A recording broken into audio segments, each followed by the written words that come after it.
Le contenu présenté dans cette vidéo est strictement à but éducatif et de divertissement. Il repose sur une retranscription fidèle et détaillée des témoignages recueillis lors du procès fédéral de Sean Combs, mieux connu sous le nom de Diddy, tel que rapporté en temps réel par Inner City Press, depuis l'intérieur même du tribunal où se déroule cette affaire hors norme. Mais ce jour-là, quelque chose change dans l'air. Une tension étrange, presque électrique, s'installe. On la sent dans les respirations qui se retiennent, dans les regards qui se figent. La porte du tribunal s'ouvre lentement et un homme fait son entrée. Il porte un costume sombre, élégant, discret. À sa veste, un insigne fédéral à peine visible, mais immédiatement reconnaissable pour les initiés. Il s'appelle Mark Alperin, ancien enquêteur au FBI. Sa simple présence fait taire l'assistance.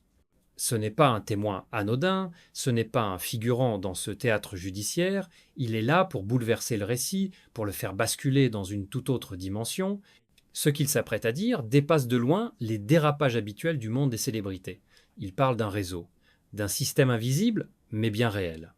Une structure tentaculaire de protection, de couverture, d'interférence, qui remonterait jusqu'au plus haut sommet du pouvoir américain.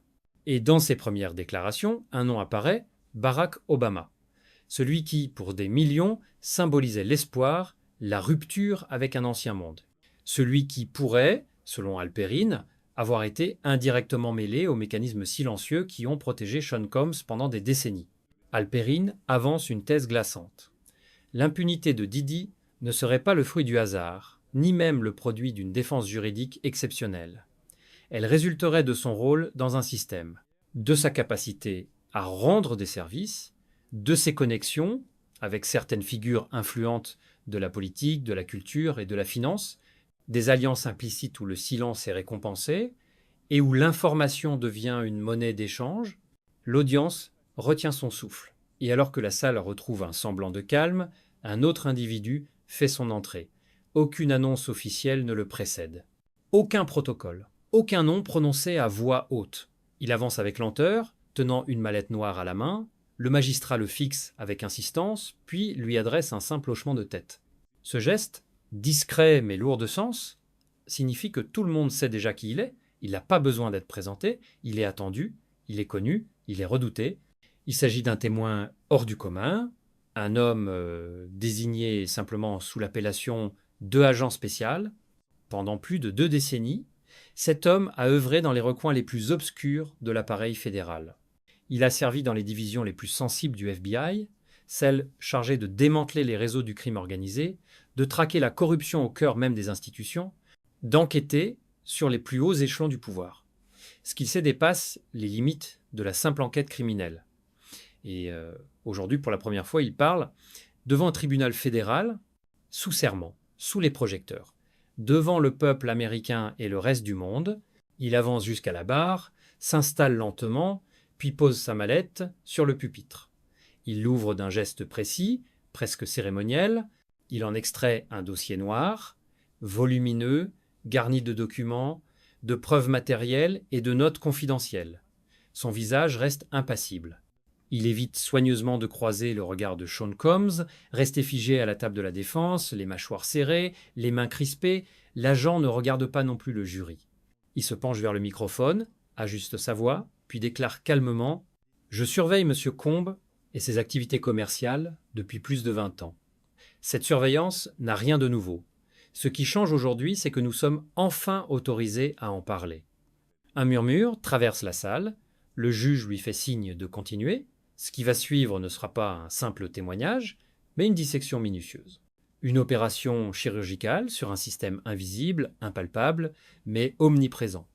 Une mise à nu d'un réseau tentaculaire, enraciné dans les rouages même du pouvoir, s'étendant au-delà des frontières du divertissement, bien au-delà du champ de la justice pénale traditionnelle. Ce n'est plus une simple affaire de célébrité. C'est un effondrement annoncé, un effritement orchestré de la confiance dans les institutions. L'atmosphère est tendue, presque sacrée, comme si chaque mot prononcé était un coup de scalpel dans un cadavre encore tiède. L'agent déroule ses premières déclarations avec un calme glaçant, presque clinique. Il ne hausse jamais la voix, mais chaque phrase est une incision. Il parle d'une enquête discrète, souterraine, initiée dès 1998, dans le plus grand secret, dans les marges de ce que les protocoles fédéraux considèrent comme ordinaire. À cette époque, Sean Combs est encore au sommet de sa gloire, bâtissant pierre par pierre l'empire Bad Boy Records, tout en jouissant d'un accès privilégié aux coulisses du pouvoir culturel et économique. Mais les premières anomalies financières apparaissent déjà. L'agent évoque des flux de capitaux inexpliqués, des transferts bancaires complexes traversant plusieurs juridictions, des sociétés, écrans enregistrés à Chypre, aux Bahamas, au Luxembourg, aux îles Vierges britanniques et même à Singapour, toutes rattachées à des événements ou entités liées à la scène musicale et médiatique. Il parle d'entreprises qui n'ont jamais eu de site web, de contrats sans livrables, de cachets reversés à des structures fictives. Puis vient 2001. Une opération d'infiltration préparée depuis des mois est interrompue sans explication claire. L'équipe du FBI suivait la piste d'un réseau de blanchiment d'argent piloté depuis Amsterdam par un proche collaborateur de Didi. Des écoutes avaient été validées, des agents placés sous couverture, des pièces comptables collectées, les preuves matérielles étaient solides, recoupées, prêtes à être utilisées devant un juge. Des sommes à 8 chiffres passaient par des circuits imprévisibles, transitant par des intermédiaires en Europe de l'Est, puis revenant aux États-Unis via des acquisitions de biens immobiliers douteux. Mais au moment décisif, lorsqu'il s'agissait d'obtenir les mandats de perquisition, tout s'arrête, le silence tombe, une intervention, une directive tombée d'un bureau que l'on ne remet pas en question. Il n'y eut ni explication, ni débat. Seulement un ordre laconique, classé, oublié. Les documents disparaissent mystérieusement. Des disques durs sont corrompus, des témoins, pourtant bien identifiés et initialement coopératifs, fuient subitement le pays ou se rétractent sans laisser de traces. Certains sont localisés dans des zones exotiques, d'autres changent d'identité.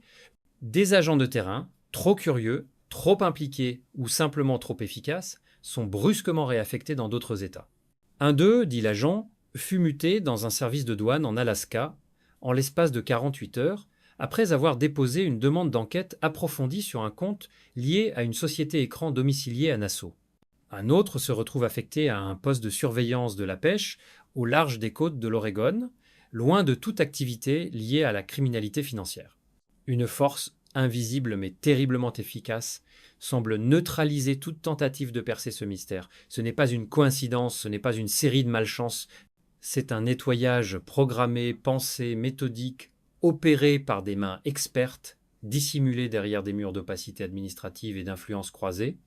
Et c'est en 2003, au cœur de cette impasse soigneusement construite, que l'agent comprend l'étendue de ce qu'il affronte. Ce qu'il tient entre les mains n'est pas le simple dossier d'un producteur musical controversé. Ce n'est pas une enquête comme les autres.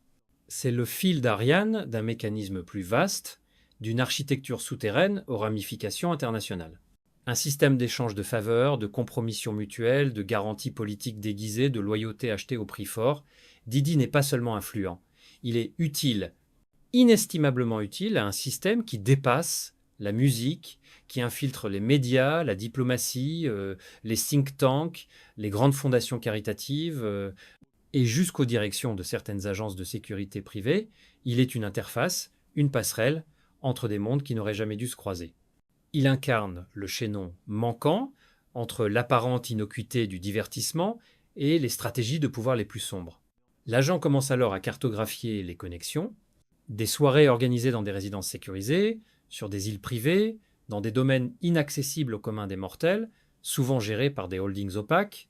Il y croise les mêmes noms, encore et encore, des sénateurs, des lobbyistes, des chefs religieux de mégachurches, des artistes mondialement connus et, de façon plus inquiétante, des conseillers de think tanks militaires ayant également collaboré avec des sociétés de cybersécurité liées au Pentagone.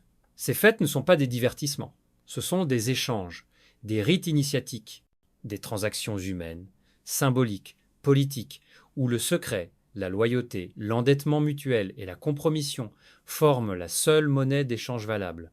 Et au centre de ce cercle, une stratégie méthodique, la documentation. L'agent révèle que Combs a mis en place un réseau de surveillance sophistiqué dans ses propriétés à Los Angeles, à Miami, à Saint-Barthélemy, dans une villa en République dominicaine, et même dans un chalet isolé du Montana où chaque recoin, chaque chambre, chaque espace commun était équipé de caméras cachées, parfois dissimulées dans des objets décoratifs, des détecteurs de fumée ou même des miroirs, il ne s'agissait pas d'une simple mesure de sécurité, c'était un outil de contrôle. Ces dispositifs captaient des moments de vulnérabilité, d'intimité, d'illégalité, des conversations confidentielles, des comportements répréhensibles, parfois des actes criminels. Le matériel, trié, classé, archivé, formait un arsenal, un bouclier invisible, une police d'assurance nucléaire. Car, dans les sphères du pouvoir, ce ne sont pas les meilleures connexions qui protègent, mais les pires secrets. Le pouvoir ne se protège pas toujours avec des avocats ou des armes, répète l'agent, il se protège avec le silence.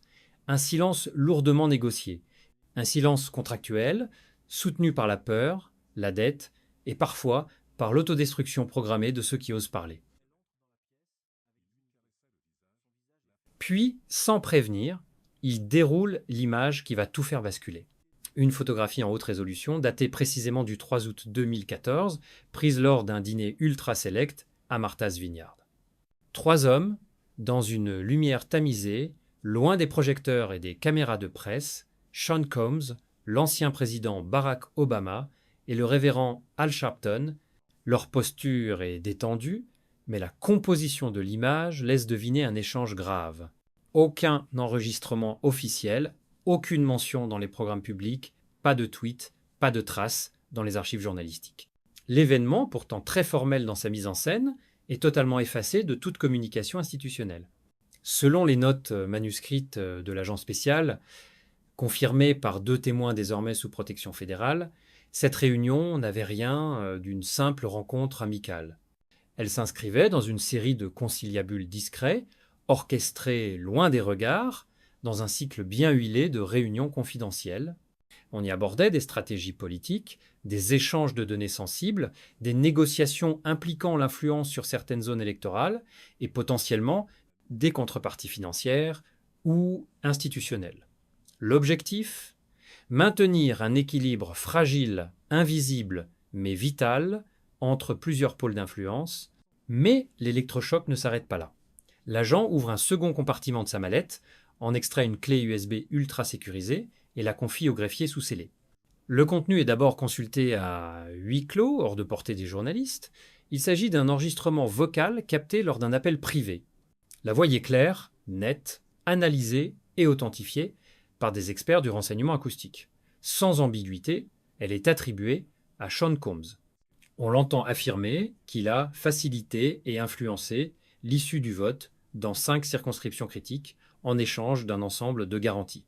Parmi celles-ci, la promesse de ne jamais être inculpé tant que certains individus demeurent au pouvoir et l'assurance de conserver un accès direct à des figures de l'administration en place.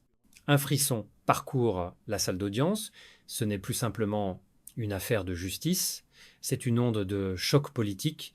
Les visages se tendent, les membres du jury se penchent en avant, figés. Les avocats échangent des regards lourds de tension. Ce n'est plus un procès autour d'un magnat du rap, ce n'est plus un dossier de crime à caractère privé.